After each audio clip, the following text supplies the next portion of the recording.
What's good, people? Welcome back to the Onyx Report, Black Masculinist news for the day. Like, share, subscribe, join, donate, hit the hype, support the show so we can continue to bring you these independent black male thoughts.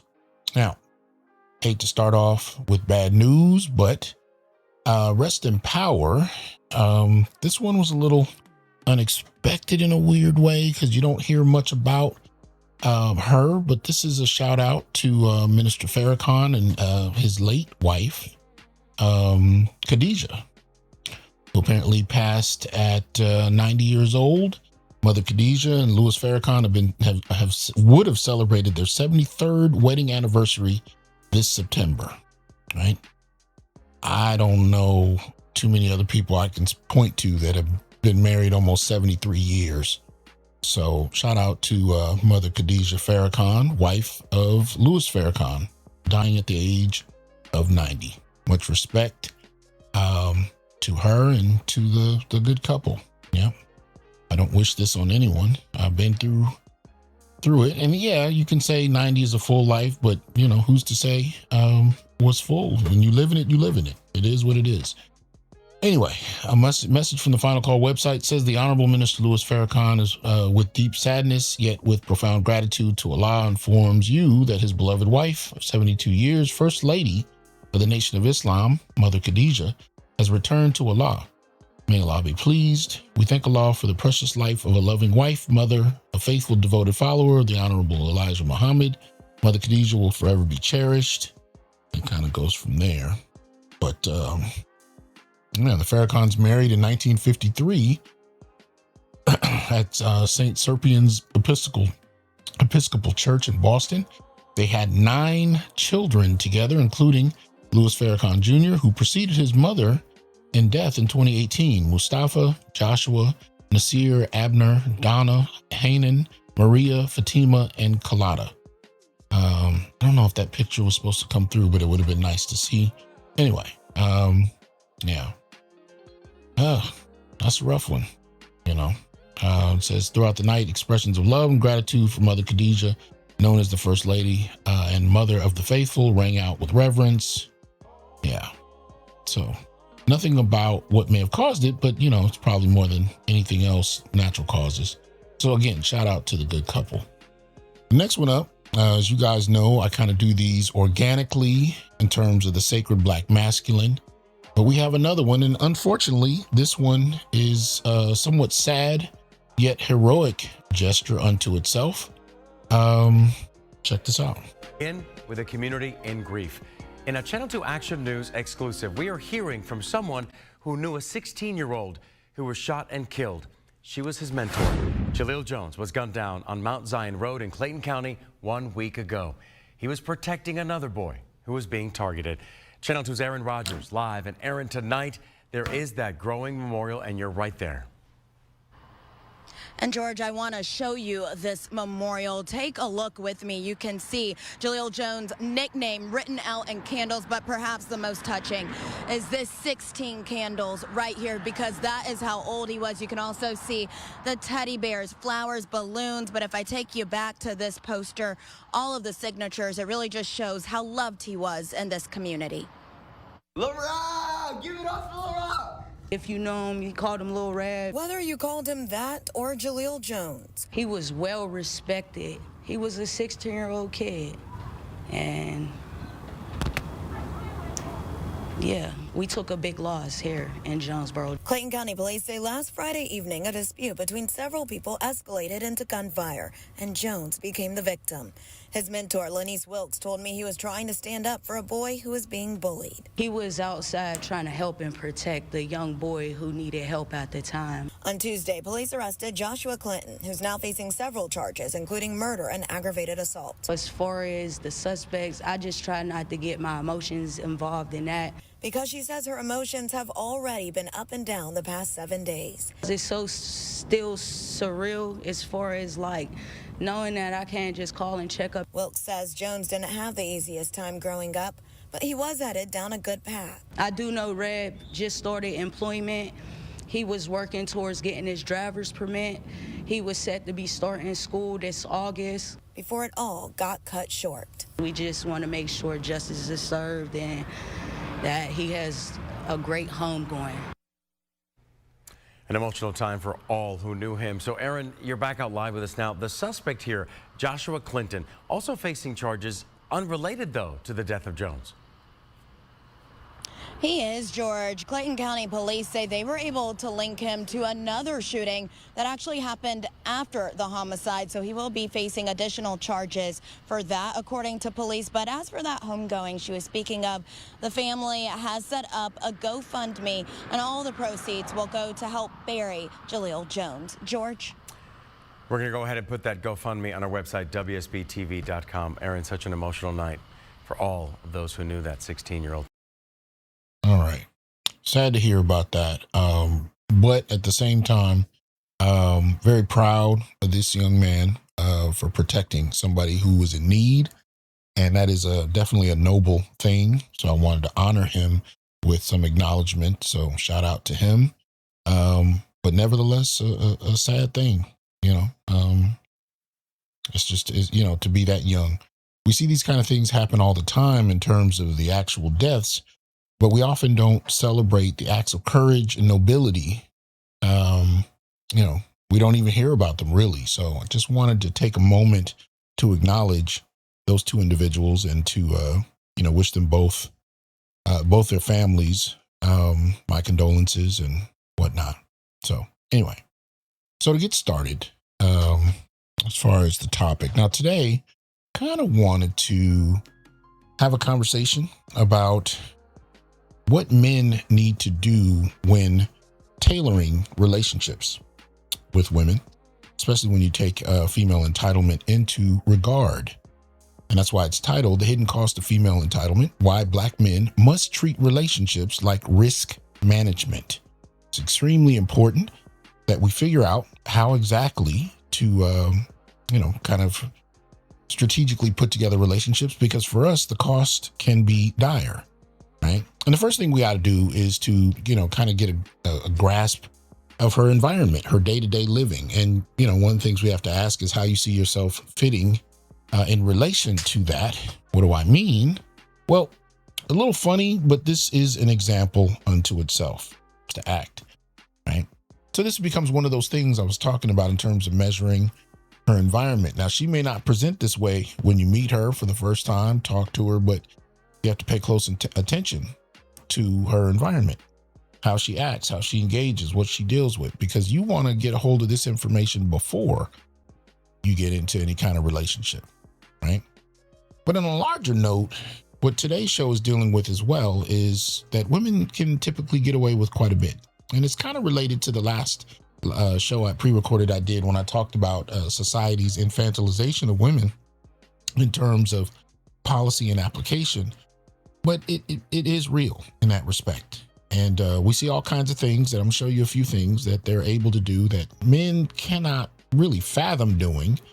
And there's very little accountability in that sense, right? So it becomes an issue where you just have to really be careful in terms of how you interact. And you have to almost become hyper aware of, you know, which women you choose to associate with and what they bring to your environment, right?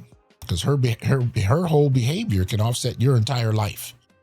You know what I mean? One false accusation, one argument in the wrong place, you never know. And you have to, you know, we just have to be strategic about how we do that.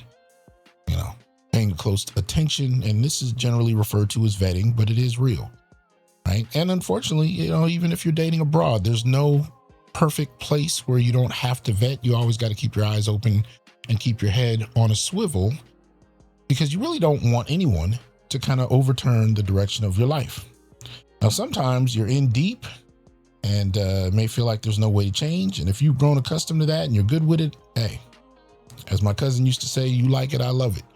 But if not, anyway, so you don't want to end up in this kind of position. Let's check this out. This is Club Shay Shay, you know. Yeah, I'm only going to play a clip from it, but fair use. And this is an interview with Killer Mike talking about a situation with his wife.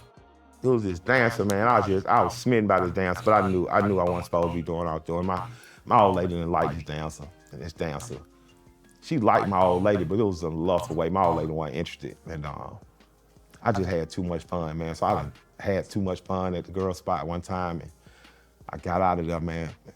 I got a call. Hey, man, maybe you should come back, man. We should run around too. I was like, well, I am trying to get some cardio in. I just have to lose some weight. And man, I got a call when I got in that door, say, man, you don't bring your ass out that girl house right now, I'm gonna kill both of y'all. I said, what? Man, get out of here, stop playing, man. I ain't even over there, man. You just seen my truck. Man, I looked out there, my wife had my gun in that driveway pointing at me.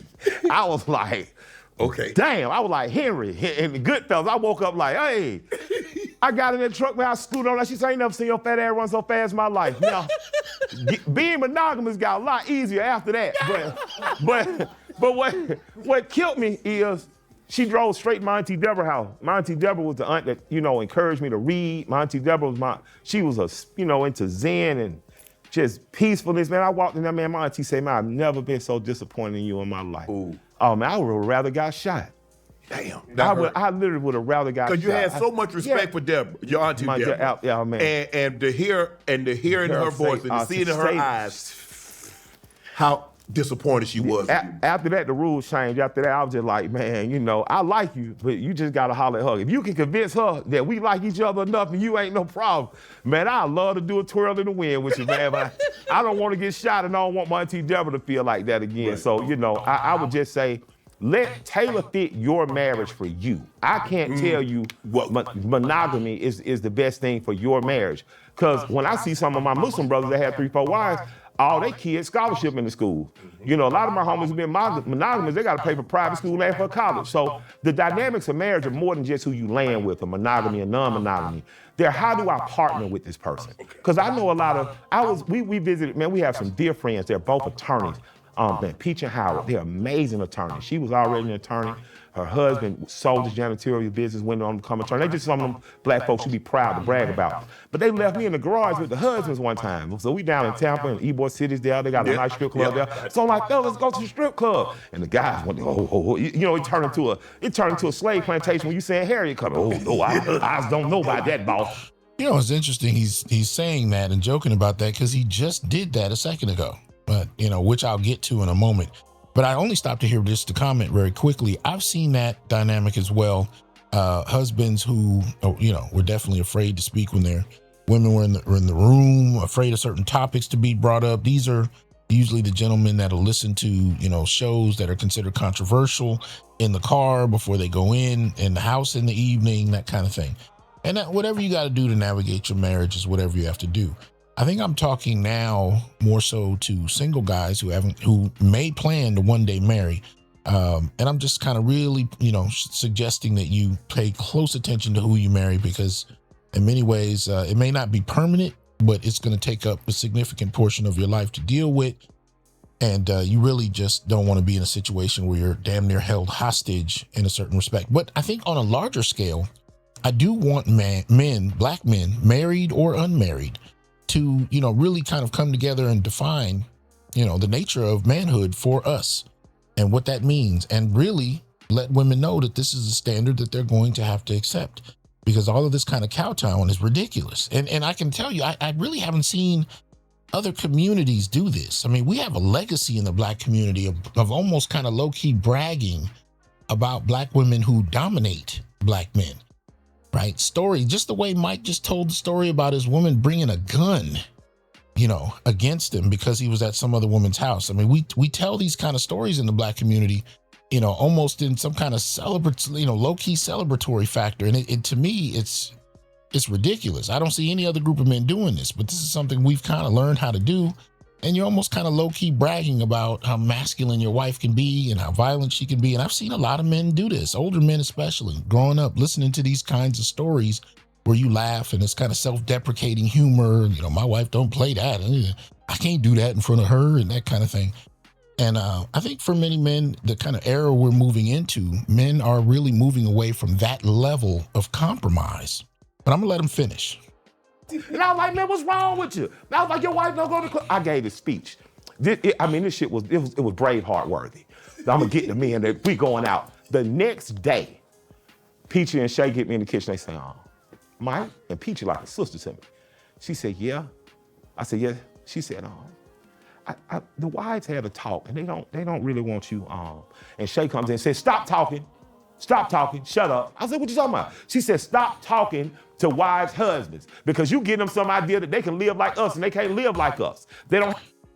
Now, even the way he's describing the way she's talking to him, like he's a child. I'll be goddamn. I mean, now I'm not saying we can't have a difference of opinion. Hell, we can have a debate, but shut up like I'm 5? Hell no. And I've been married and wouldn't tolerate that. The degree to which men are willing to baffles me. But anyway, let me let him finish. Come on, there we go. Have the same type of marriage we do. You around here messing up marriages. And I was like, oh my God, I done told slavery is freedom on the other side. So what I realized is Shay and I have a non-traditional marriage in that I have the ability to speak my mind. Even if I can't act on every impulse and thought, I can say to my wife, man, I find that girl attractive. Right. She'll nudge me. I'm just like, man, look at the ass on that one. So I have a best friend. How are you bragging about being able to speak your mind as if it's a special thing when in actuality that should be a norm? But you also just told a story about your wife pulling your gun on you, in fact, because you were at some other woman's house. Now, here's the thing about that. To me, I'm not big on cheating. To me, I'm all on the agreement. Whatever the nature of the agreement you and your wife made should be what you uphold until you both decide to change it. So if you agreed to monogamy, then stick to monogamy. That's the agreement. However, if she was over some man's house and you brought a gun over there, we all know how the public would perceive that. You'd be looked at as a monster, right? So I don't, play that game. It's not funny. It's not cute. It's nothing that I'm gonna be excited about and then turn around and tell people we have a unique marriage that they need to, others may need to model themselves after because I can say something. That doesn't make sense to me. And I like Killer Mike usually, but this I don't get. Like relationship in that way with. How hard is it to remain monogamous when you're married? How hard is it to remain? I don't know. I ain't never tried. Yeah. No, I'm just playing. Jay, don't throw anything. I've seen a lot of black men joke like this over the years, right? And I've never really, understood that. I mean, if I'm going to joke, I'm going to joke. If I'm going to say something to a group of men, I'm going to say something to a group of men. You know what I mean? I'm never out to embarrass my wife. That's not my goal. But at the same time, I am not a child to be spoken to in that manner. And if that's something you're comfortable with, which I think has been acculturated by several decades of, women-led households, single mother households, I think in many ways we're socialized to accept that as a norm of some sort. I've often argued, even in the 80s when I was young, that you're kind of acculturated to accept the behavior of your mother when that's all you've known. There's the primary parenting style. I actually argue for most black men, we need to rewrite this narrative. We need to rewrite this socialization and be able to stand up and say what you have to say without all of these apologies, self-deprecating humor, and jokes about her dominance over you, right? Mike is basically just lived out the very skit that I played a moment ago. It's the same kind of narrative, and we think that this is some kind of achievement. Too much of the time, man, I hear, these kind of stories passed around the community as if it's some kind of virtue to be treated like a child as a grown-ass man. Now, I'm not talking about walking around and slapping women and, and whatnot. That's not even where I'm going with that. I'm not talking about anything that they would call, hyper masculine, and which, we could have a whole conversation about, because much of it is a deflective tactic to keep from actually talking about what men are bringing up these days. But that said, being able to speak your mind should not be a special thing that one person's marriage has and the others have to figure out how to get to.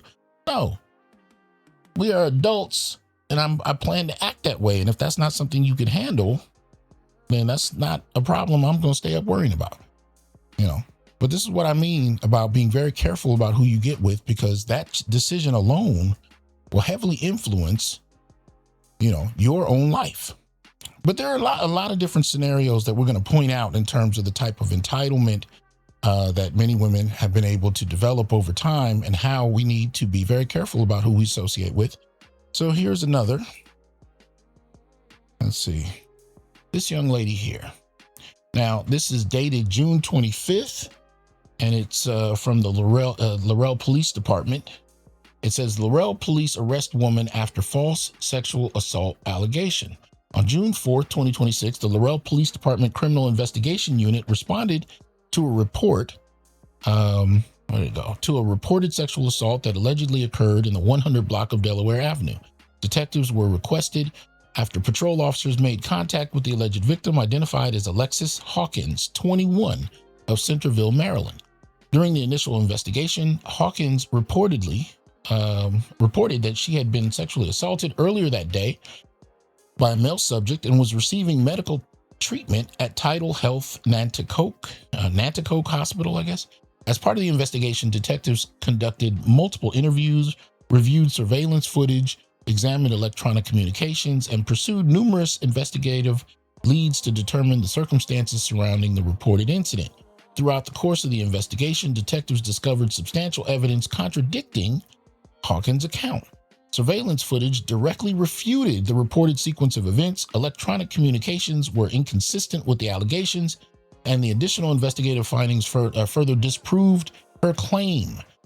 So what we're dealing with here is a woman who fabricated a false sexual accusation, right? And they kind of caught her in the act.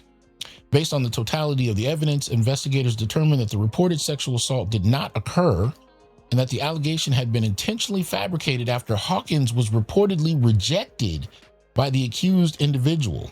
As a result of the investigation, Hawkins was arrested and charged with the following criminal offenses: providing a false statement to law enforcement, Class G felony; falsely reporting a criminal incident, Class A misdemeanor. Now, we've talked in this space a while about why women don't generally get sentenced for false accusations.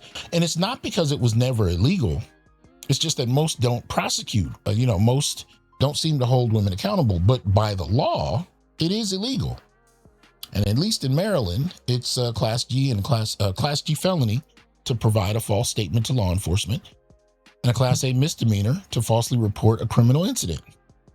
And so I suggest that if at all possible, you find yourself falsely accused, you want to look up the rights you have in your particular state and use them. We need to become more litigious toward women who falsely accuse you in such fashion, right? But this continues. Here we go. So let me read a little bit more. She was arraigned by Justice of the Peace Court and issued a $1,500 secure bond. She was transported to Sussex Correctional Institute after failure to post bond. The police department treats every report of sexual assault seriously. Let me see if there's anything else in here. Yeah. We remain steadfast. False accusations not only consume valuable public safety resources. If you believe you have previously been the subject of false criminal allegation made by Alexis Hawkins or have information relevant to similar incidents, you're encouraged to contact the Laurel Police Department Criminal Investigation Unit. So anyway, all that to say, this woman got rejected. Apparently, she approached a man, got rejected, and found herself quite frustrated about it. So she called the police, suggested that he had assaulted her, and got caught in her lie. Now, technology seems to be having a huge influence, and I'm going to argue not just technology, men's willingness to use it. I've been seeing since the advent of smartphones, especially with the capacity to record and take pictures, men have become very outspoken. They've become very strategic about recording things before the police get there, and I think it's kept many a brother out of jail, and who in past eras would have had to go simply on the basis of her word, simply on the basis that she said something happened. So shout out, to the brothers who are starting to develop those skills and starting to develop the courage to use them, because we're able to take advantage of an era, that our parents, our fathers, our grandfathers, great-grandfathers, so on and so forth, never really had the luxury of. So, but again, we have to be careful about who we associate with, right? Now, in this instance, it wasn't his fault at all. I mean, all he did apparently was, turn her down. Right? But it just speaks to how dangerous some of these women can be if we're not careful in terms of how they choose to act. Right?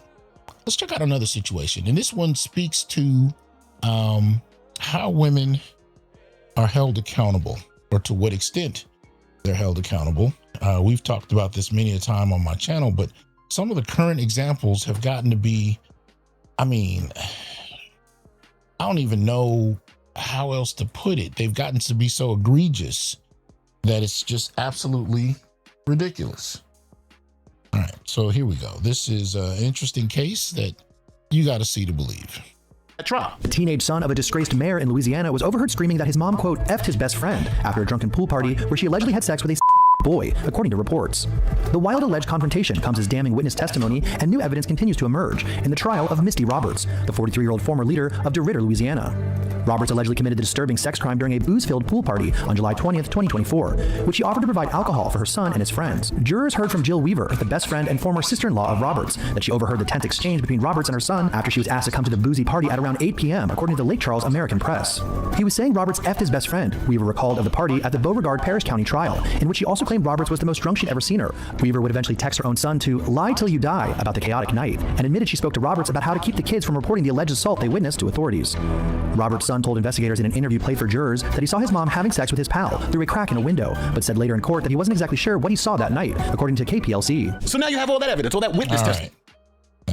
Yeah, that's nothing I imagined ever hearing about. This is so, short end of it, if you couldn't make out what really happened there, was you had a mayor of a small city apparently in Louisiana, and this woman basically got caught by her own son having sex with one of his friends, underage young man, in fact, and stepped down from the mayorship and got caught, and got sentenced. And actually, if I remember correctly, she was only sentenced to about 90 days. And she's contesting that. She got sentenced to 90 days and is contesting that. She's appealing the 90-day rule. Yeah. So when I talk about a lack of accountability, this is what I mean. This is not just something that arbitrarily happens. I'm saying this is actually structural in that sense. I mean, we already know that women are sentenced 63% less than men for the same crimes, right? But this is an example of that kind of statistic. When's the last time you heard of an adult male violating an underage girl, especially if he's in a powerful position like mayor, and he gets 90 days, right? Yeah, and then has the nerve to appeal it with the possibility of getting out of the 90 days. So this is what we're talking about here. This is the kind of accountability we're talking about. And this is the kind of situation that, of course, you as a man want to avoid at all costs, if at all possible. It goes back to vetting, but it also goes back to an understanding of how the society perceives men and women differently, how it treats men and women differently, how it sentences and punishes men and women differently, and most particularly, how Black men are perceived in light of all of that, on top of everything else, right? Let's look at the last case for today, which I think you guys might find a little interesting here. So here we're going to talk a little bit about objectification. And by objectification here, I'm talking about the extent to which you can become a walking ATM or a wallet for someone else. There you go. Watch this. What you say it again, what you just said? I'm leaving my husband. What do you mean by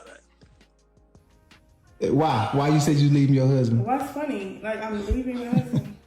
Yeah, you leaving him. Why though? Why you say you was leaving him? Because you're more financially stable. What? Like, you do a lot more. What do you mean? What's funny?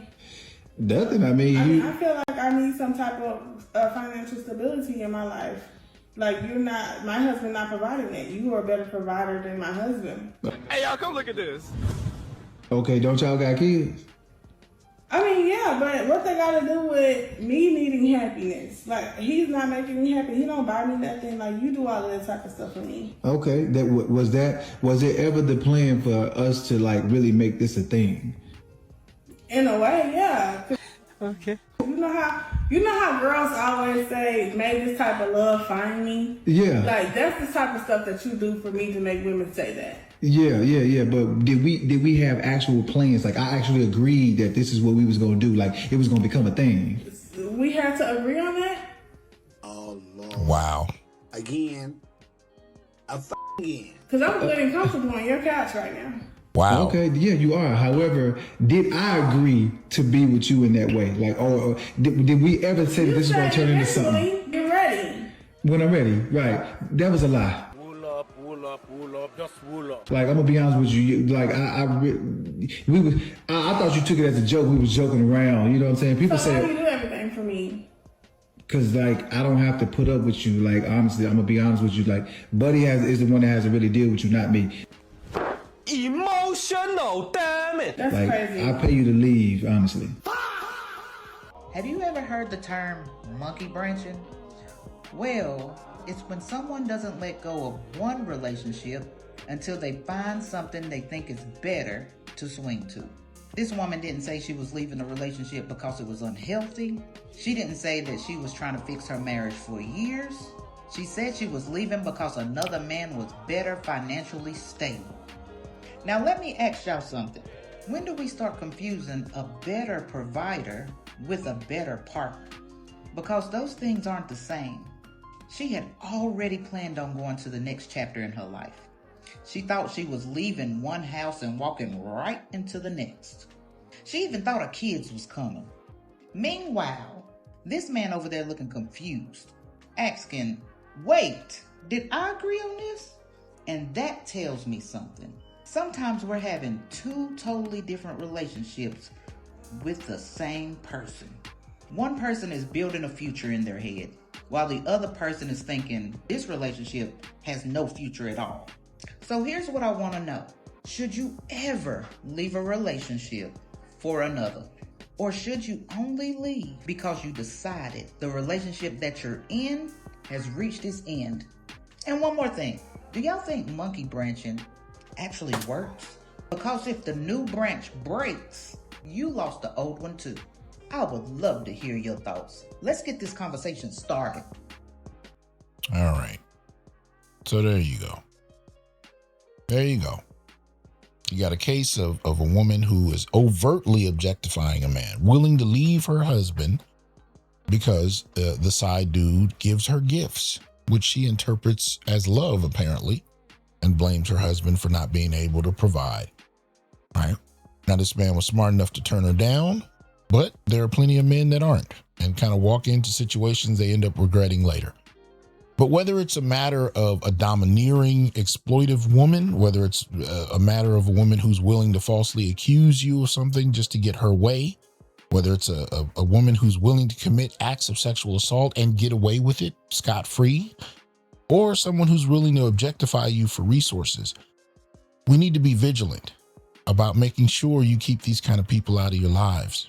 Because contrary to past generations, Black men are no longer blind workhorses. Now, I'm not saying that with any insult to elders who played that role, but it's actually very much time that Black men actually stand up and define for themselves what kind of lives they want to have. And I'm starting to see that happening in growing numbers. This is why we constantly talk about the different types of relationships we're seeing Black men move into.